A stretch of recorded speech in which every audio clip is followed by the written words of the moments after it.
Welcome. You are listening to the Carbon series by Rethinking Climate. This is the third episode in this series where we look at carbon footprint calculators and some examples of companies which work in this field, such as Myclimate, Climate Cleanup, Ecosphere Plus, and Aurora Sustainability. So in the first two episodes, we looked at how carbon footprint calculators are and what's the mission behind the calculators and how they're presented also to a prospective user. In this episode, we will look more about the why these essential, why these important, and why also proper communication of, the calculator's mission is presented by an organization that made it.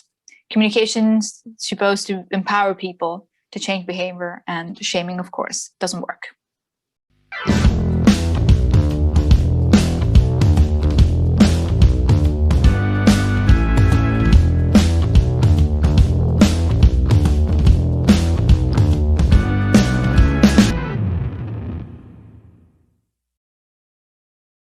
In this episode, it is quite challenging. We try to recover different parts from all the interviews with Danielle, Daniel, Sven, and Kai.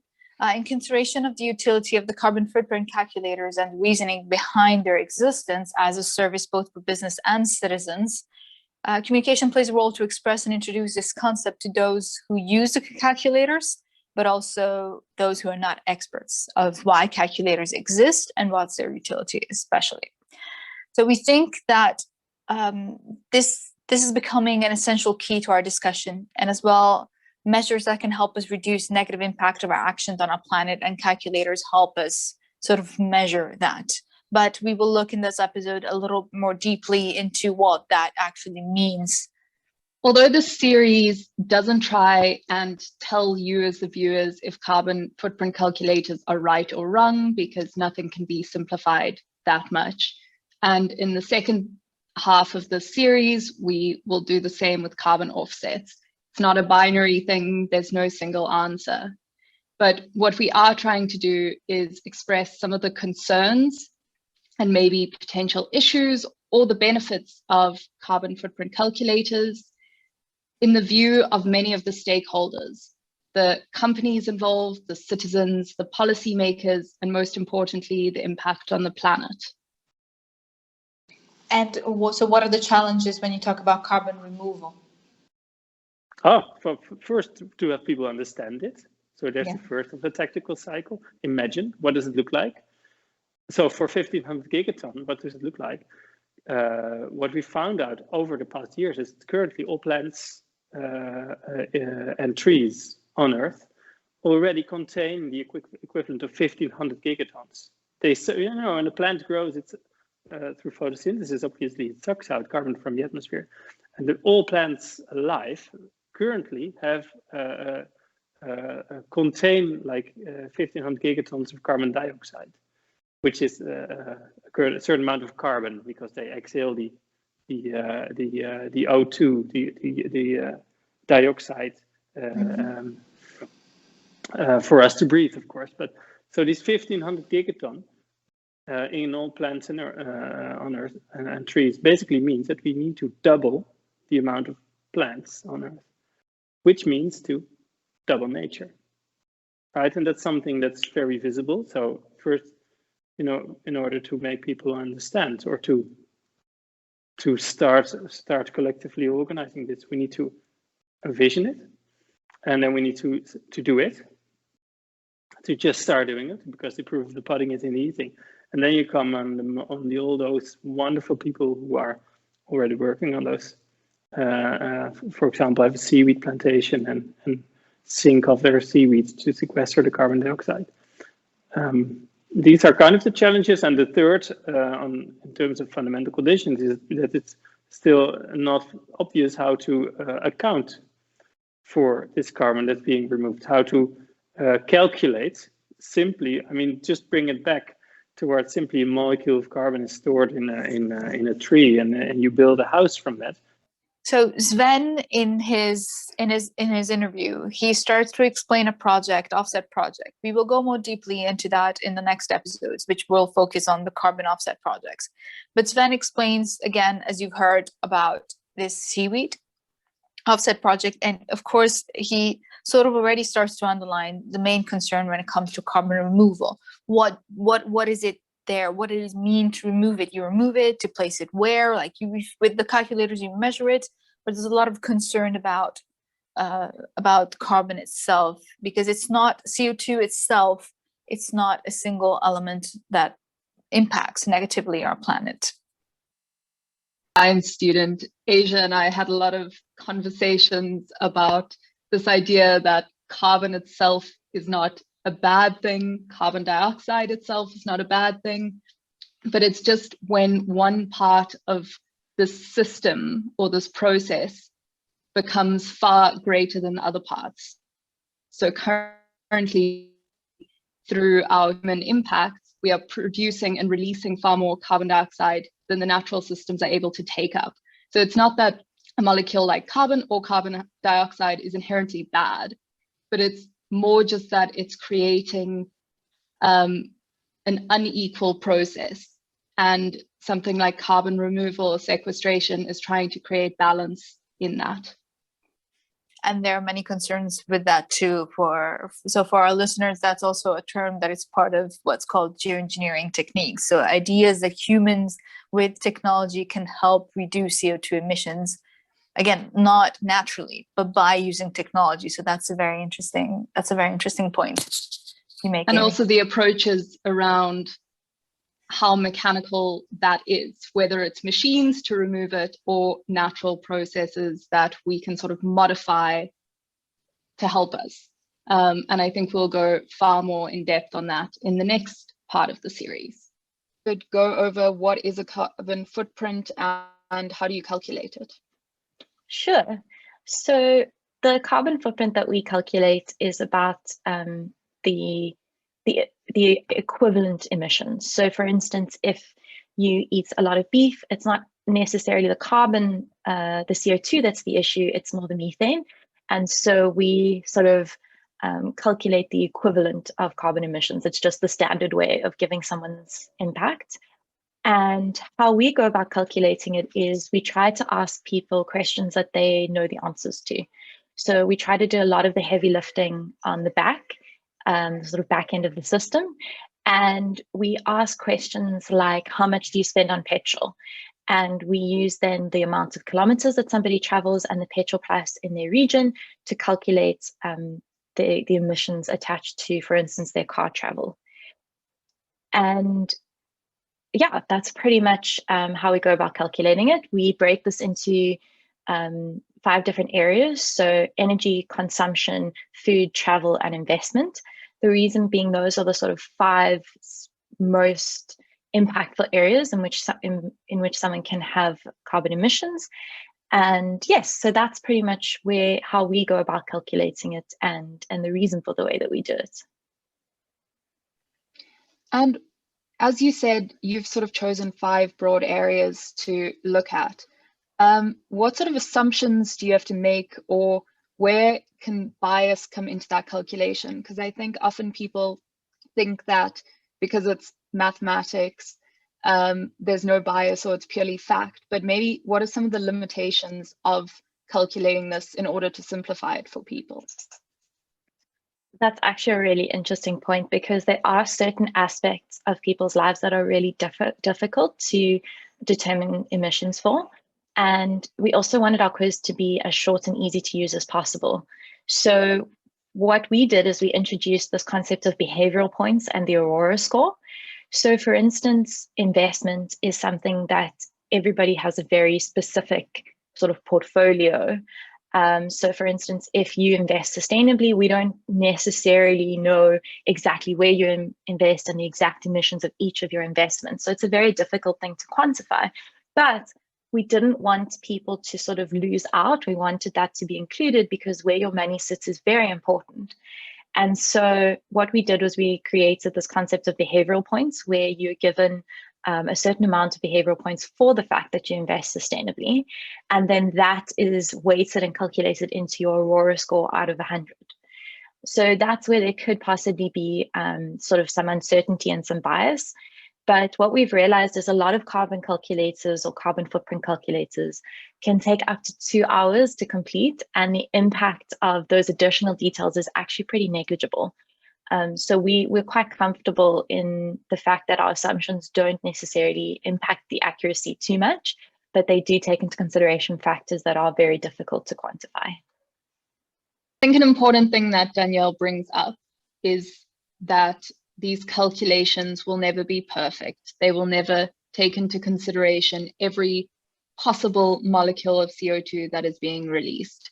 And also through their carbon calculator, we as the user aren't necessarily aware of those calculations, which could bring up some questions about the reliability. But I think what she is trying to get across is that they do most of the calculations. There are some averages and assumptions that they use in that, because as it gets more scientific and numbers-based, it becomes harder for the user to use, and it becomes less likely that people will use their product and learn from it. So sometimes some of the limitations in their calculation is in terms of accessibility and making it fun to use and interactive. And that's another interesting aspect of the existence itself of a calculator, the fact that there should be a fun aspect, there should be a learning aspect in journey as well.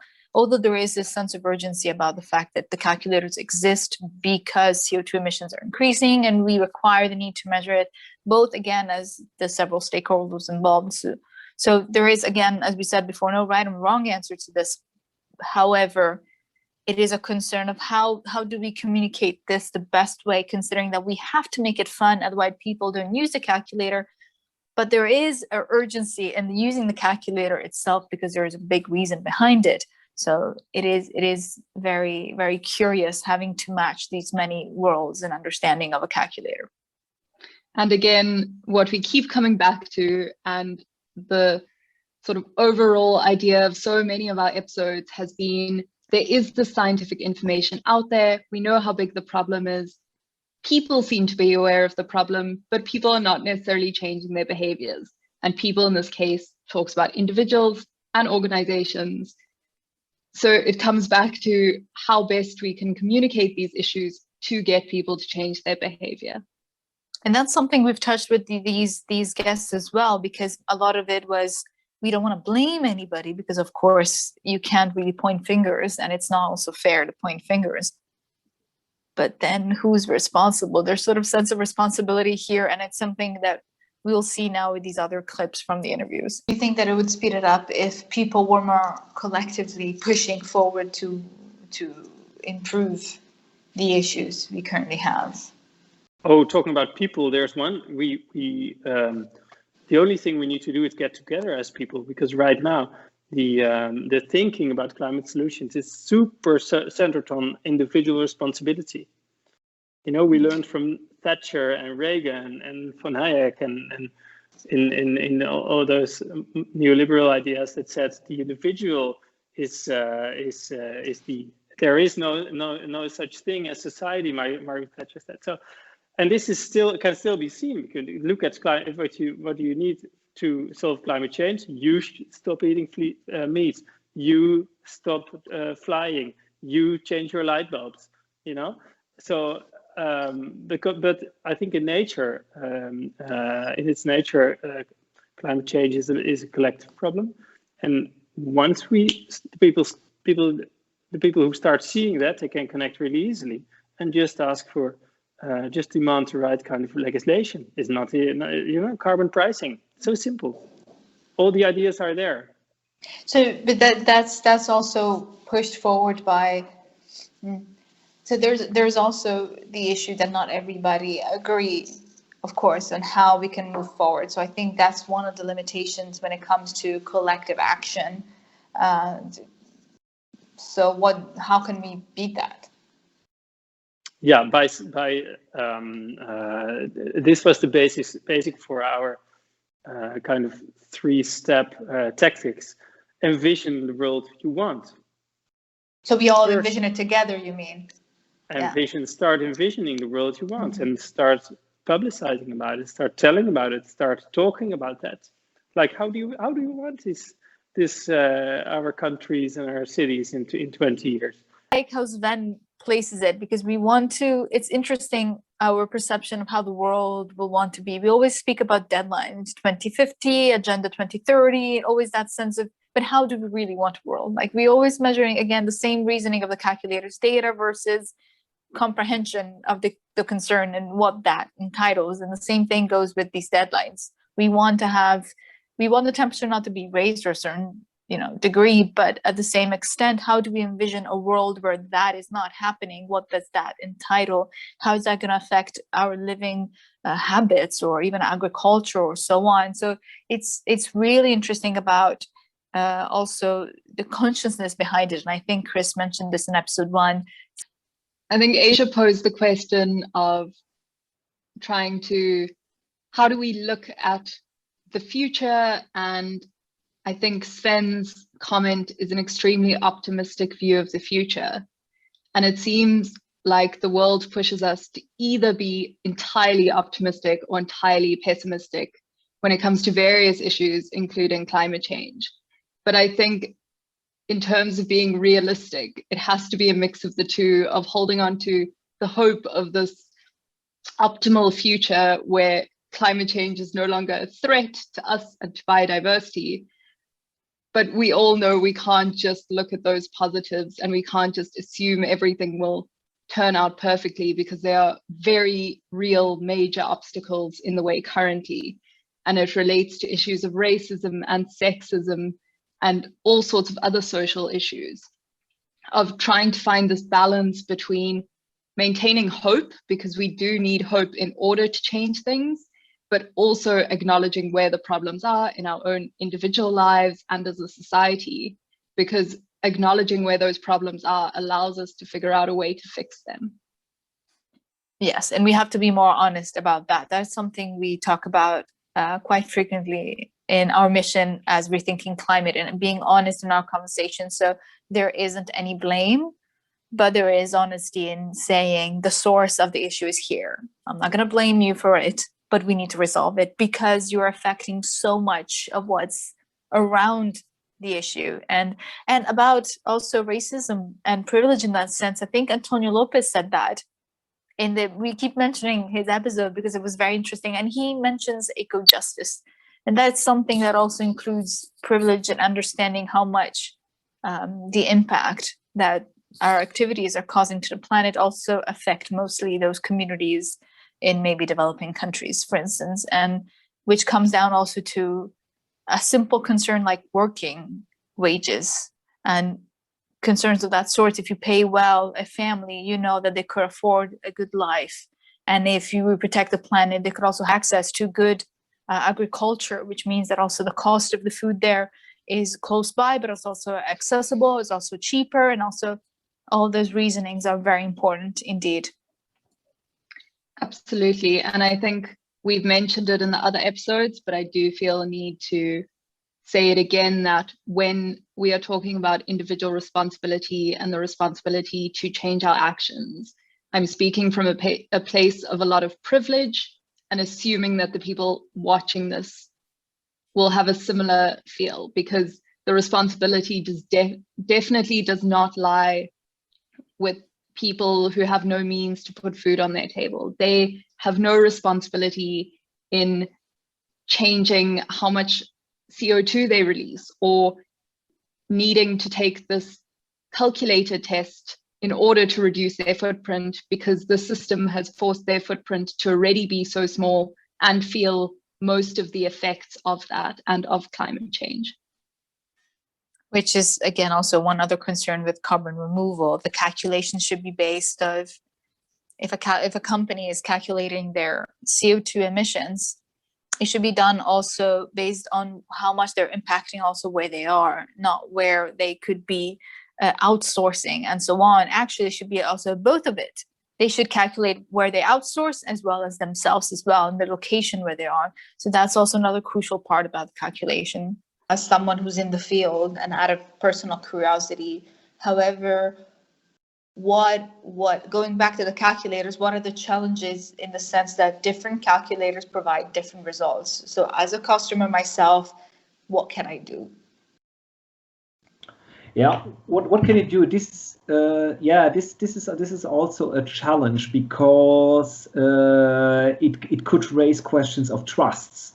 So whom could which organization could I trust? So I have the same flight and get two different results. Yeah, so my advice would be check the calculation principles behind it. So each calculator should transparently offer the calculation principles. If not, if you couldn't find it, maybe you should stick to another calculator and then try to figure out what is part of the calculation, what is not. But this is challenging because this is really scientific stuff. So you get formulas. So just check also the company offering these calculators, and also, let's say, third-party reviews. So like the same things you would do if you would buy, let's say, consumer electronics. So you would also check the data, but you won't, I guess you won't dive that deep into the technical details. So get some third-party feedback, do some comparisons, and then stick to the company you trust most. I think it's been quite successful in terms of seeing our ability to grow as a company. So we're almost at 50,000 users across 4 continents now. So I think that kind of speaks to the impact of accessibility and making people interested in something. And we've also obviously seen significant following on our social channels, which also I think speaks to the sort of success of that strategy. And so now someone has taken the carbon footprint calculator, they've gone through it and they've seen their results. What is your expectation of the next step for people? Because it's one thing to understand what they're emitting, but it's a very different thing to actually change their polluting behavior. So what is your sort of ideal result after someone's taken the test? Very good question. So we've created the product in such a way that it ideally does guide you straight after you've taken the quiz. So you would land on your dashboard, you would see how you're doing, maybe click on the card that says let's compare, so you can see how you're doing in comparison to someone else in your region, maybe other people in different countries, understand the impact in terms of, you know, how many loads of washing, how many steaks, potentially see where your biggest impact is coming in.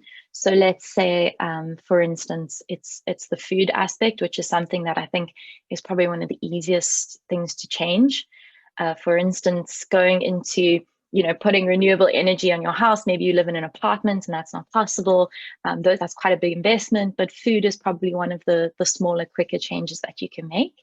And if you, for instance, are quite a high emitter on food, you'll see on the dashboard on the bottom right, it says just for you. And you'll most likely see an article with some recipes for vegan food. So ideally, a person would go to that link, having realized their impact in the category of food, and possibly start eating a more plant-based diet. And then ideally they would come back and see the impact of that. So we have designed the dashboard and the quiz in such a way that redoing the quiz is quite easy. So you don't have to redo the whole quiz just because, for instance, you decided to stop eating a certain amount of meat. Maybe you've lowered your portions to a more plant-based diet. It's easy to come back, log into your dashboard, redo the food section, and automatically see the impact of the changes that you've made. We've chatted a lot about Aurora Sustainability's calculator being best for someone who might have never encountered something like a carbon footprint. So mine showed what I sort of already knew, but I got a score of 65 out of 100, which is, I think, a little better than average, but definitely lots of room for improvement as well, specifically in areas like transport and where I get my energy.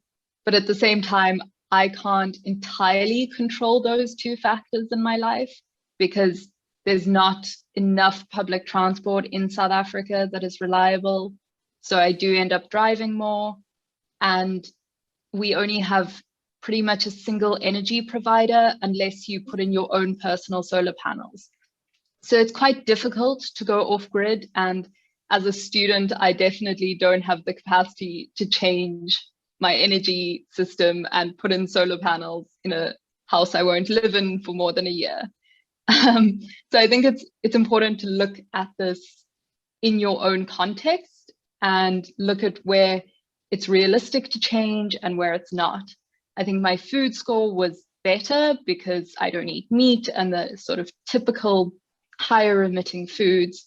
But at the same time, it doesn't necessarily look at how much imported food I eat, how much food comes from a regenerative or organic farm, which are things that I try and be quite conscious about, but obviously I'm not perfect, just like everyone else. So I think it is very useful. And I think it's nice that after getting your score, if you're upset about it or surprised by it, there are a lot of articles linked straight away of how you can change those habits and how you can improve your score, which I think for anyone new to it is extremely useful. And informative as well. And part of your score, I believe, also came for investments. So, of course, because a young person, you're necessarily already thinking about investing. By investing, I suppose that she means like in carbon offsets or so on. And that's something that Daniel from Ecosphere Plus also touches upon. And frequently those carrying out the calculators, both citizens and companies, tend to want to offset whatever they emit, which is, again, the reason why we split the series into 2 sections and why this is very important. But it's interesting to see how that was included into your same final score. I think it also goes beyond whether you invest in offsets or not, but more the idea of when you keep your money in a particular bank, that bank is using your money for various investments. And a lot of banks invest your money in things like oil and gas and non-renewable energies, or various things which you don't necessarily support. And so if you do have the option to maybe change over into an investment scheme which supports green funds, this is not an area I know a lot about, and maybe it's an area for future research. But it is something that you can have control over if you are in the space where you are investing your money. And communication is confusing there as well, if you have to be honest. Many banks or investing banks sort of communicate their ESG ratings, which have to do with their also social and governance systems, not only environmental. But at the same time, you can't quantify what that means or the impact of having that rating also. And there have been concerns there too about how reliable those ratings are. What sort of expectations do you think you as a company have based on people calculating their carbon emissions? Obviously, reduction is very important, but maybe the idea of offsetting also plays a role in how people can take accountability for that carbon footprint which they've calculated. Absolutely, yeah. So, as I said, you can't be expected to fix or work on offset what you haven't measured. And so, as a member of ICROA, so the International Carbon Reduction and Offset Alliance, we advocate, and part of that audit is that we tell our clients that you need to offset reduce what you can before you offset.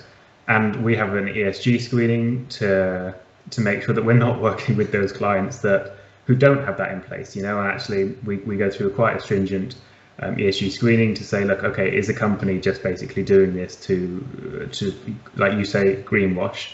Are they just simply doing it to tick a box? And if that's the case, then we won't work with them straight off the bat. We will happily work with them to create a sustainability program, and we will encourage and we'll educate them, but we're not going to allow people just to offset to get out of jail free card, as it were. Yeah, I think that's fantastic. And you seem to be, in describing your work, focusing a lot more on the corporations. Something I read recently said that the idea of a carbon footprint was first started or coined by BP as a company to change the blame from large corporations onto individuals. So do you think that large corporations have a far greater responsibility in calculating their carbon footprint and then reducing and offsetting it than individuals do? Yes, it's a good question. I mean, I think it goes without saying that these large corporations have a huge responsibility, historic responsibility and future responsibility to change the way they work. You know, we can't be living in an archaic structure anymore. We must change the way we function, the way we travel, the way we produce things, the way we consume things. Like everything needs to change, and that does come down to obviously corporates changing their way. But actually, you know, you can't take, you know, individual purchasing power has a huge amount to play in this. And actually, if all individuals change what they're buying, because what it comes down to is money. You know, where's your money? If your money's in the right things, then that moves the system across. So yeah, I mean, I know that's a very sort of I guess political answer there, that everyone has a responsibility. But of course, if you look in terms of just proportion of, you know, where the amount of money that can change hands, obviously, if you look at sort of the larger corporations, that's where the largest impact can come, I guess, quickly. But actually, you know, individual action, and actually, if you look into it, if you're something that we are sort of firm beliefs on, if you can create a carbon price for everything, and if you can embed a carbon price for everything, the microtransactions that actually ends up becoming is sort of exponentially huge, you know, and actually so the impact you can have with everyone adding 2p to an ice cream cone, for example, is huge. So, you know, if we can get to that point where, you know, the negative externalities of every product are actually embedded into the price of it, then we're gonna, you know, have individuals who can take responsibility without even trying. Each of the companies might have a slightly different mission, but I think the shared idea is that we need to be doing all that we can to try and reduce carbon emissions, which we know is only one part of the general sustainability issues. And we need to be incentivizing individuals who can influence corporations and organizations to be reducing their carbon impact. But no reduction in carbon emissions is possible until people are aware of what impact they are making. And I think that's where carbon footprint calculators have their most value, is that you cannot change a problem until you are aware of it. And obviously, being aware of an issue is not the solution, but it is the essential first step. And I think all of the calculators and the companies we were able to speak to spoke about it being a method of also remaining optimistic about people and how they can change their behaviors, while being realistic about their current impacts. I think it's also good that Sven shifted the focus onto what organizations can do, because we've spoken a lot about not placing all of the blame on individuals, because organizations are the biggest polluters and we need to be holding them accountable as well. Definitely. He also makes reference of not there being enough funds as well in helping these really great projects.